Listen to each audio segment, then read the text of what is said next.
Life is not easy. It is not. Don't try to make it that way. Life's not fair. It never was. It isn't now, and it won't ever be. You know what the #1 job of somebody that sold their soul in Hollywood is? What? Is to act like it didn't happen. They all do the same job. We're blackmailed into losing your virginity a few years prior to that. Not the ideal way to lose your virginity, but it's how I lost mine. It was very clear that, the way that it was happening to me. Matthew McConaughey is quite the charmer, isn't he? Most of his fans would agree that he's not just a handsome face, but a talented actor too. You've probably seen him in a bunch of movies like Dazed and Confused, where he just oozes that laid-back vibe, or in serious roles in films like A Time to Kill and Amistad. He's got this knack for flipping between easygoing roles and intense performances, like in Mud and his Oscar-winning turn in Dallas Buyers Club. Beyond his acting, Matthew is also known for getting up on stage and giving some pretty stirring motivational speeches. He often talks about the importance of gratitude and focusing on the journey in life, rather than getting sidetracked by unfulfilling pursuits. Demands a certain outcome. It is result reliant. And I say if happiness is what you're after, then you're going to be let down frequently, and you're going to be unhappy much of your time. Give others and yourself more credit. It just happened. You witnessed it. You just did it. Believe it. Give your obstacles credit. But here's the kicker. His habit of speaking his mind might have put him on Hollywood's radar in a not-so-great way.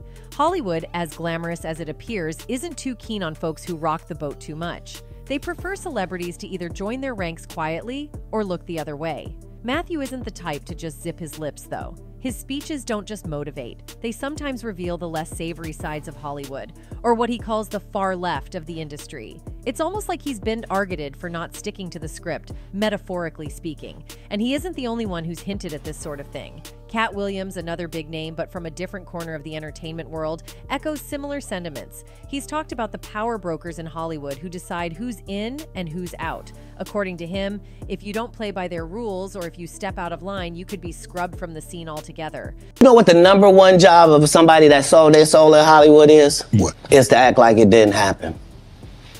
They all do the same job. Besides the drama with Hollywood, Matthew McConaughey has been through a lot of tough spots, from his early days right up to after he made it big.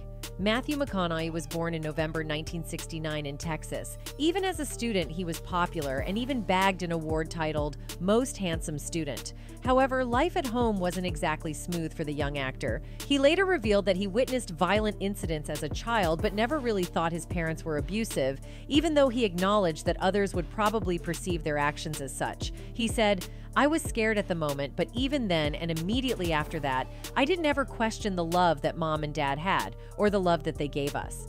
Also, while opening up about his experiences in Greenlights, Matthew McConaughey has also been transparent about some of the most traumatic experiences he's lived through. He wrote that his first brush with sex wasn't pleasant and that he was essentially forced into it. He explained that he was 15 years old when it happened, and it was a case of blackmail. He wrote, "I was certain I was going to hell for the premarital sex. Today, I am merely certain that I hope that's not the case." We're blackmailed into losing your virginity a few years prior to that. Not the ideal way to lose your virginity, but it's how I lost mine. It was very clear that, the way that it was happening to me, the way that I was having at that time was not the way I wanted it to be, nor thought it should be for anybody. He also added that he faced later as well when he was 18 years old and was attacked by an older man. Despite the difficult experiences that he's lived through, the actor doesn't think that he's ever felt like a victim. He added a positive note after the grim details and wrote, "I have a lot of proof that the world is conspiring to make me happy." Also, Matthew McConaughey might be a household name now, but his road to stardom was filled with plenty of obstacles. When he first dipped his toes into the entertainment industry, things weren't exactly smooth sailing. As he told Entertainment Weekly, he initially gave hand modeling a shot when he was still grappling with constant rejections during his film school days. A talent agent once complimented him on his good-looking hands and suggested he might have a future in it if he could just stop biting his nails and take better care of them. On top of that, McConaughey took a gig as a server at a place called Catfish Station to pad his wallet a bit. He described the bar as an all-black, sweaty spot that sold catfish, beer, and blues. And he definitely stood out as the only white guy there, adding another unique chapter to his early career adventures. But climbing the ladder of fame didn't just affect his career choices. It also rocked his personal life, particularly his relationship with his mom, Kay. According to People, once McConaughey hit the big time, he noticed a shift in his mom's behavior. She was more dazzled by the glitz of his fame than anything else. Their routine catch-up calls turned into something different, with McConaughey feeling like he was talking to a fan rather than his mom. It reached a point where even private conversations would somehow find their way into the media. He shared personal stuff with her that he'd later hear echoed on the 6 o'clock news, which was pretty unsettling. I was trying to find my own balance with fame and stuff, and I would share things with her.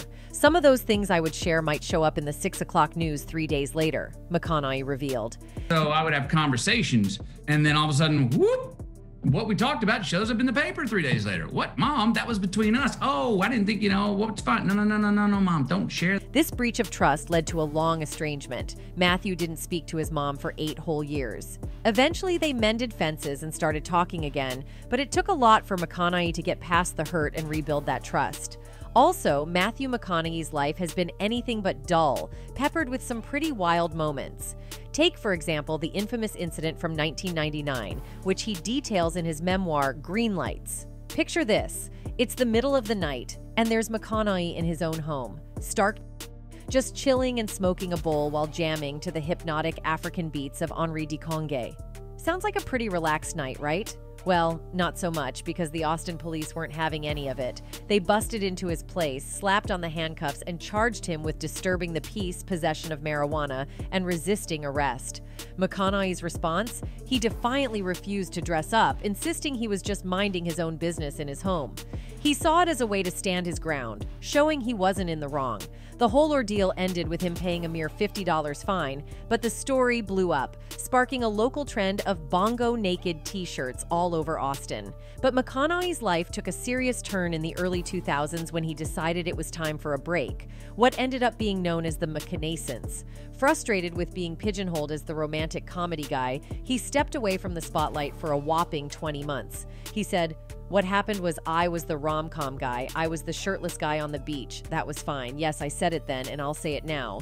Those rom-coms I was in were paying for the house on the beach where I was shirtless. Guilty." He was tired of the same old roles and wanted to shake things up. At one point, he even turned down a whopping $14.5 million offer for another rom-com because he was so committed to reinventing his career. This wasn't just a timeout, it was a strategic move to reshape how Hollywood saw him.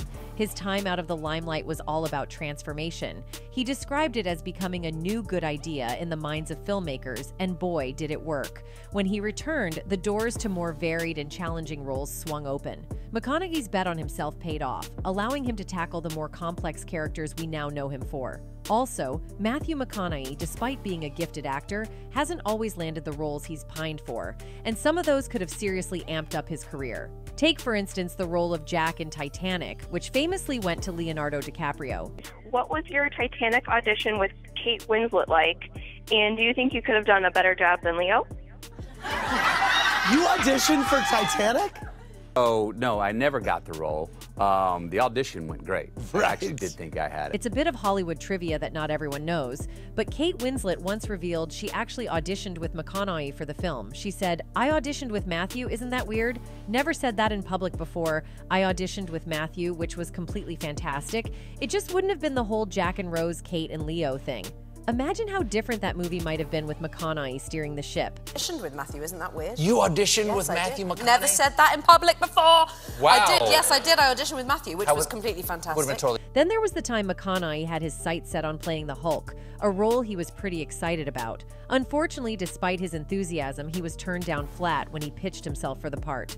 The role eventually went to Edward Norton in the 2008 movie The Incredible Hulk, and later, Mark Ruffalo took over in subsequent Marvel films. McConaughey never did get to play a superhero in the Marvel Universe, which remains a missed opportunity in his diverse career. Also, Matthew McConaughey is known for his dedication to his roles, and he really goes the extra mile to nail his characters.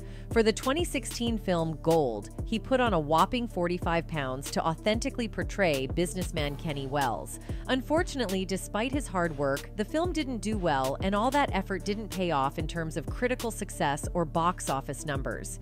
Losing the weight afterwards was no joke either. It took him a good while to shake off the extra pounds he gained for the role. In 2019, he mentioned to the Associated Press that he was still working on getting back to his usual shape. "It's been a while. I needed to get in shape. I wanted to. I was 220 lbs in Gold, of which I still have a couple of things back here on my back."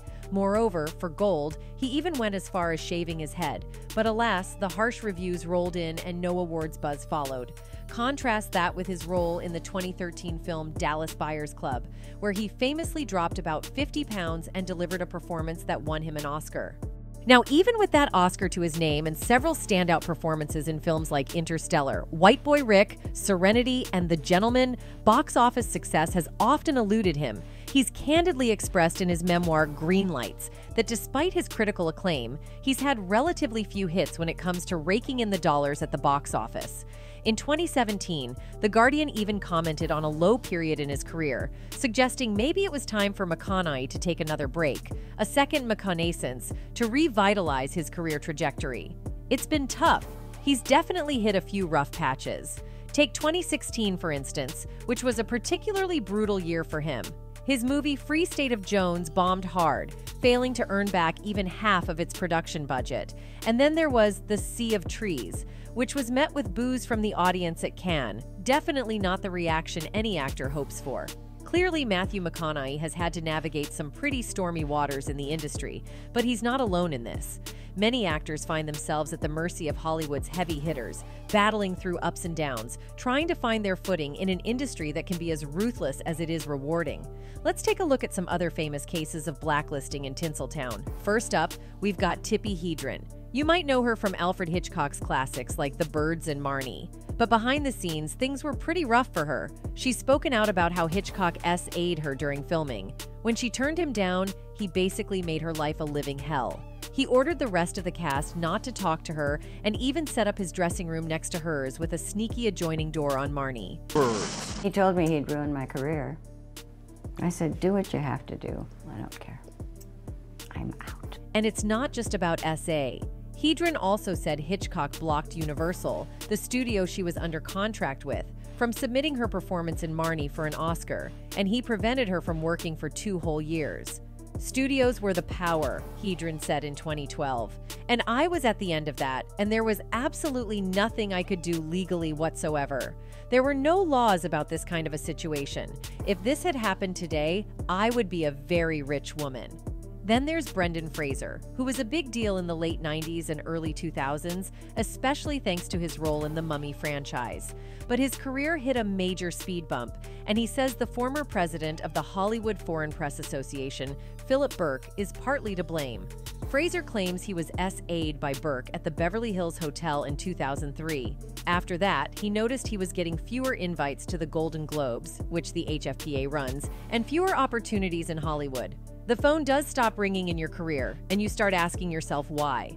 There are many reasons, but was this one of them? I think it was, he said. In the confession, he named Hollywood Foreign Press Association's president Philip Burke to be the assaulter. The actor claims Burke reached out to his behind, grabbed his cheek, and touched him between his legs. Also, there's Rose McGowan. The actress is one of several women who accused Harvey Weinstein of sabotaging their careers after becoming victims to his SA and harassment.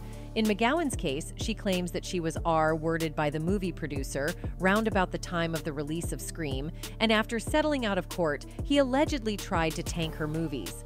They threatened me with being blacklisted. I was blacklisted after I was R-worded, because I got R-worded, because I said something, but only like internally, you know, she said in an interview published by The Observer. This is an international country. Every single place he ever stayed, there were people there set up to help him. This is how it went. This is what it was. Ashley Judd and Mira Sorvino also had their careers stalled by Weinstein after rebuffing his sex advances, and Peter Jackson admits to being a part of it. The director says that he was told by Miramax to not hire the actresses for Lord of the Rings. I recall Miramax telling us they were a nightmare to work with, and we should avoid them at all costs, Jackson said. At the time, we had no reason to question what these guys were telling us. But in hindsight, I realized that this was very likely the Miramax smear campaign in full swing. I now suspect we were fed false information about both of these talented women. Next up is Randy Quaid. You probably know him from flicks like Independence Day and National Lampoon's Vacation series. But things took a sour turn for him while shooting Lone Star Love back in 2007.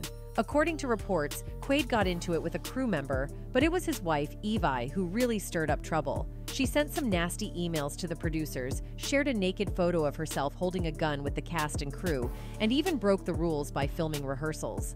As a result, Quaid got hit with a lifetime ban from the Theatrical Union Equity, got canned from the movie, and had to cough up a hefty $81,000 fine. But it gets even weirder. Quaid claims he's being targeted by a group called the Celebrity Star Whackers, who allegedly want him dead. According to him, they've already whacked Heath Ledger, David Carradine, and Chris Penn. It's like something out of a movie, but unfortunately, it's all too real for Quaid. Then there's Corey Feldman. Back in the 80s, he was a big deal thanks to his roles in The Goonies and Lost Boys. But his career took a nosedive, partly because he says he was blacklisted for speaking out about the Hollywood he claims he was a victim of. Feldman's been trying to get his documentary made on the subject, but he's had trouble getting financial backing because of who might be implicated. It's been a tough road for him, especially with his history of drug A stemming from the trauma of his A. But things might be changing. With the hashtag #MeToo movement gaining momentum, Feldman's accusations are finally being taken seriously.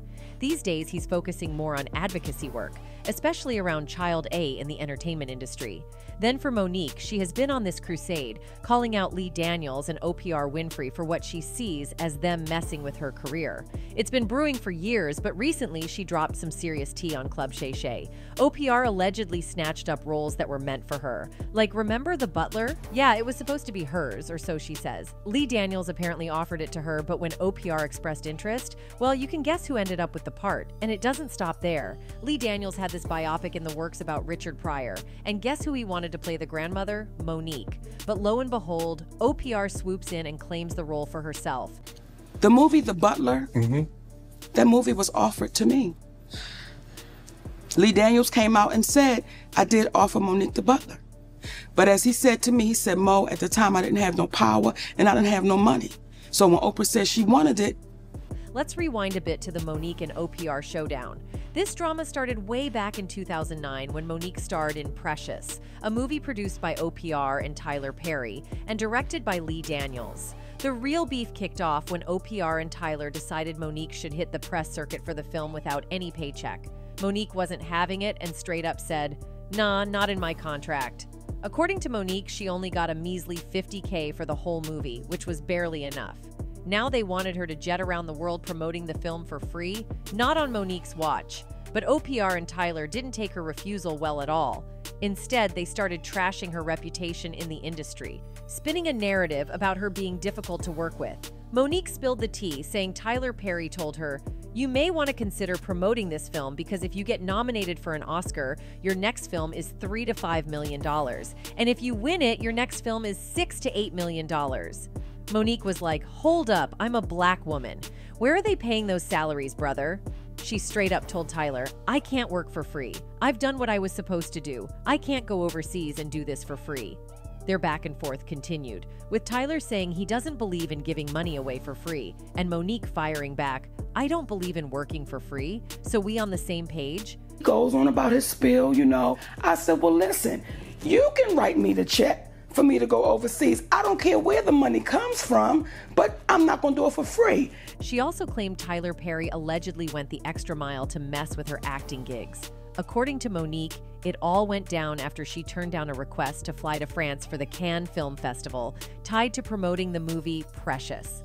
The movie studio initially asked her to jet off to France, but Monique, with her busy schedule as a talk show host, comedian, and family woman, respectfully declined. They tried to sweeten the deal by offering to upgrade her hotel room, but she and her husband stuck to their guns, saying, "Nah, we're gonna spend this time with our family."